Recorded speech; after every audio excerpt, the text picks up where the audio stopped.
আজকে আমি বানাবো ডিমের চচ্চড়ি। সেই জন্য দুটো ডিমকে আমি এখানে ভেঙে নিয়ে তার মধ্যে অল্প নুন দিয়ে দিলাম। এরপর আমি এর মধ্যে দিয়ে দেবো হলুদের গুঁড়ো। এবার হলুদ গুঁড়ো আর লবণ দিয়ে খুব ভালো করে ডিমটাকে আমি ফেটিয়ে নিচ্ছি। ডিমটাকে ফেটানো হয়ে গেলে এটাকে একটা সাইড করে আমি রেখে দেবো। এরপর কড়াই আমি বসিয়ে নেব, তার উপর আমি সর্ষের তেল দিয়ে নেবো অল্প। তার মধ্যে আমি দেবো পেঁয়াজ কুচি, এখানে কুচো করা পেঁয়াজ দিতে হবে।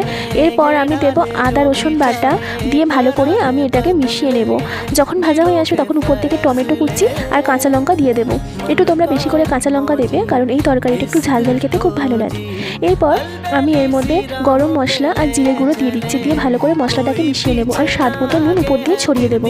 আর তোমরা এখানটায় ভালো করে মিশানো হয়ে গেলে তরকারি ফুটে উঠলে আগে থেকে গুলিয়ে রাখা ডিমগুলোকে দেবে, দিয়ে ভালো করে নাড়িয়ে নিলেই রেডি হয়ে যাবে আমাদের ডিম চচ্চড়ি। উপর দিয়ে একটু ধনেপাতা কুচি দিয়ে পরিবেশন করবে। এটা খেতে খুব সুন্দর লাগে।